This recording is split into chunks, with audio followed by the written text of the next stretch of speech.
ওই মাদকের সমস্ত ঘাঁটি উৎপাটন করার সিদ্ধান্ত নিন। আমরা আজকে মতিঝিল পূর্ব থানা থেকে ঘোষণা করছি, মাদকের বিরুদ্ধে আমাদের লড়াই এবং যুদ্ধ চলছে এবং এই যুদ্ধ চলবে।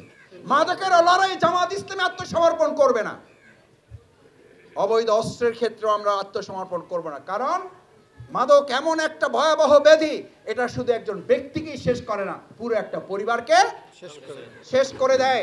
সেজন্য প্রথম কথা হচ্ছে যে শুধু কাশির ওষুধ নিলে হবে না, কাশির ওষুধের সাথে হালাল হারাম আল্লাহর বিধানও আমাদেরকে মেনে চলার প্র্যাকটিস করতে হবে। এরপরে আপনি শুধুমাত্র মাজা ব্যথা, কোমরের ব্যথা, হাত ব্যথা, পায়ে ব্যথার ওষুধ নিলেই হবে না। রাসূল করিম সাল্লাল্লাহু আলাইহি ওয়াসাল্লাম আমাদের জন্য যে 5 ওয়াক্ত সালাত দিয়েছেন, এই সালাতকে এখনকার বিজ্ঞানীরা বলেন এটা হচ্ছে একজন মানুষের সুস্থ থাকার সবচেয়ে বড় এক্সারসাইজ, সবচেয়ে বড় ব্যায়াম। এই ব্যায়াম যথাযথভাবে কেউ করলে তার শারীরিক রোগ ব্যাধি থেকে সে পূর্ণভাবে মুক্ত থাকার সুযোগ তার আছে। সুতরাং আপনি শুধুমাত্র থেরাপি নেবেন, থেরাপির সমস্ত আয়োজন নামাজের মধ্যে করা আছে। নামাজ যদি কেউ ঠিক মতো করে তাহলে সাইকোলজিক্যাল মেডিটেশনের মধ্যে ঠিক করে দেওয়া আছে। বিজ্ঞানীরা এখন বলেন একজন মানুষ যখন সিজদায় অবনত থাকে, তার মাথা থেকে শুরু করে পায়ের নখ পর্যন্ত পুরো ব্লাড সার্কুলেশনটা এমনভাবে হয় যেটা আর অন্য কোনো সময়ে তার পক্ষে সম্ভব হয় না। আমরা সিজদায় গিয়ে বেশি সময় থাকার কথা হতো, সিজদায় তাড়াহুড়া করি। রুকুতে যেভাবে আমাদের মাঝামাঝি অবস্থান রাসূল সাল্লাল্লাহু আলাইহি ওয়াসাল্লাম দিয়েছেন, এটাই এখন আমাদের মেডিটেশনে বলে যে এইভাবে একদম সোজা হয়ে থাকবা। ওখানে যদি সোজা হয়ে থাকেন, ওখানে যদি সোজা হওয়া প্রয়োজন মনে করেন, তাহলে দুনিয়ার জীবনে সোজা হয়ে চললেই তো মুক্তি।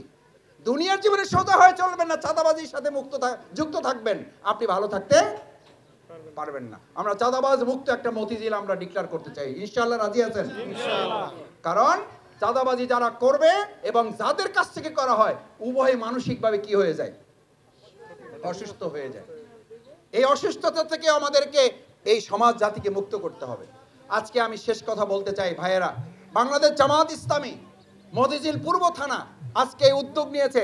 আমরা শুধু শারীরিকভাবে একটা সুস্থ মানুষ চাই না, আমরা শারীরিকভাবে সুস্থ মানুষ চাই, আমরা রাষ্ট্রীয়ভাবে একটা সুস্থ সমাজও চাই। দেখি সবাই রাজি আছেন ইনশাআল্লাহ? শারীরিকভাবে সুস্থতা চাই, একটা সুস্থ রাষ্ট্র চাই। একটা সুস্থ রাষ্ট্রই কেবল একজন সুস্থ মানুষ উপহার দিতে পারে। প্রিয় নবী রাসূল করিম সাল্লাল্লাহু আলাইহি ওয়াসাল্লাম সোনার মদিনা যখন গঠন হয়েছে, তারও আগে ইহুদি খ্রিস্টানরা মুসলমানদের চিকিৎসার জন্য এসে সুযোগ নিত। ওই সুযোগে তাদের উপরে তারা তাদের আদর্শ, তাদের ধর্ম তাদের উপরে চাপিয়ে দিত। ওমর রাদিয়াল্লাহু তাআলার শাসন আমলে একবার তারা আসছে, ওমরের কাছে এসে প্রস্তাব দিয়েছে, ওমর তোমার এলাকায় আমরা একটা ফ্রি চিকিৎসা করতে চাই। এই যেমন আজকে কি হচ্ছে, ফ্রি চিকিৎসা ক্যাম্প হচ্ছে। ওমর রাদিয়াল্লাহু তাআলা বললেন ঠিক আছে করো, কোনো অসুবিধা নেই, কোনো অসুবিধা নাই, করো। ওদের উদ্দেশ্য খারাপ ছিল, উদ্দেশ্য ছিল এই ফ্রি ক্যাম্পের আড়ালে ইসলাম বিদ্বেষী ধর্ম তারা কি করবে, চাপিয়ে। এটা আমাদের বাংলাদেশে বিভিন্ন আনাচে কানাচে আছে না নাই? আমাদের উত্তর অঞ্চলে বলা হয় তাদেরকে দুনিয়াবি কিছু আশ্বাস দিয়ে, দুনিয়াবি কিছু লোভ লালসা দিয়ে আমাদের ভাইদেরকে ধর্মান্তরিত করা হচ্ছে। পাহাড়ি অঞ্চলে আমাদের ভাইদেরকে ধর্মান্তরিত করা হচ্ছে। আমরা পরিষ্কার বলতে চাই, ইসলামের বিধানই হচ্ছে আপনি প্রত্যেককে তার তার নিজ ধর্ম পালন করার সুযোগ দিতে হবে। হ্যাঁ, স্বেচ্ছায় যদি সে বুঝে শুনে তার স্বাধীনতাকে সে কাজে লাগিয়ে তার নিজের ধর্মের ব্যাপারে সেই সিদ্ধান্ত নিতে চায়, সেই ইখতিয়ার আল্লাহ তাআলা তাকে দিয়েছেন। আজকে আমরা এখানে কথা পরিষ্কার বলতে চাই, ওমর রাদিয়াল্লাহু তাআলার শাসন আমলে যখন এসে সেই ইহুদি নাসারা গোষ্ঠী একটা হসপিটালের পরিকল্পনা দিলেন, প্রস্তাবনা দিলেন, ওমর বললেন ঠিক আছে তোমরা করো। 2 মাস অপেক্ষা করলেন টেস্ট করার জন্য, অবজার্ভ করার জন্য, পর্যবেক্ষণের জন্য যে কি পরিমাণ রোগী তারা পাবেন, এবং তার আলোকে তারা হসপিটালের পরিকল্পনা করলেন। 2 মাস বসে থাকার পরে একজনও পাইলেন না, একজন রোগীও গেল না।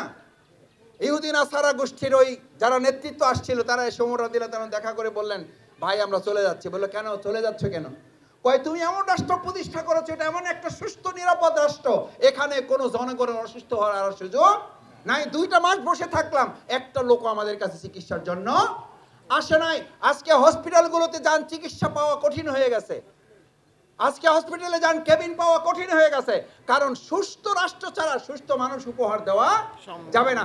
আজকে মতিঝিল থানা বাংলাদেশ জামাত ইসলামী আগামী দিনে যদি এরকম একটা সুস্থ রাষ্ট্র বিনির্মাণ করে সুস্থ জনগোষ্ঠী তৈরি করার সিদ্ধান্ত নিতে চায়, আমরা কি সবাই রাজি থাকবো ইনশাআল্লাহ? ইনশাআল্লাহ রাজি থাকবেন সবাই? আসুন সেই প্রত্যাশা ব্যক্ত করে আপনাদের সবাইকে ধন্যবাদ জানিয়ে আজকে এখানে যারা এসেছেন কষ্ট করে তাদের সবাইকে আল্লাহ তাআলা পূর্ণ সুস্থতার নিয়ামতে পরিপূর্ণ করুন। যারা আমরা সুস্থ আছি আল্লাহ তাআলা আমাদেরকে সুস্থতার সাথে তার দ্বীনের এই কাজ করার তৌফিক যেন আল্লাহ আমাদের দান করেন। বাংলাদেশ জামাত ইসলামীর জন্য আপনারা দোয়া করবেন যেন বাংলাদেশ জামাত ইসলামী এই সমাজ কল্যাণমূলক মানবতার কল্যাণে কাজগুলো চালিয়ে মানবতা কামী একটা কল্যাণমূলক রাষ্ট্র যেন আমরা তৈরি করতে পারি, যেটার জন্য আমাদের ভাইয়েরা, ছাত্ররা, শ্রমিকরা, জনগণ জীবন দিয়েছেন। সেই রাষ্ট্র বিনির্মাণে আপনাদের সকলের সহযোগিতা কামনা করে আমি আমার কথা শেষ করছি। আসসালামু আলাইকুম রহমতুল্লাহ।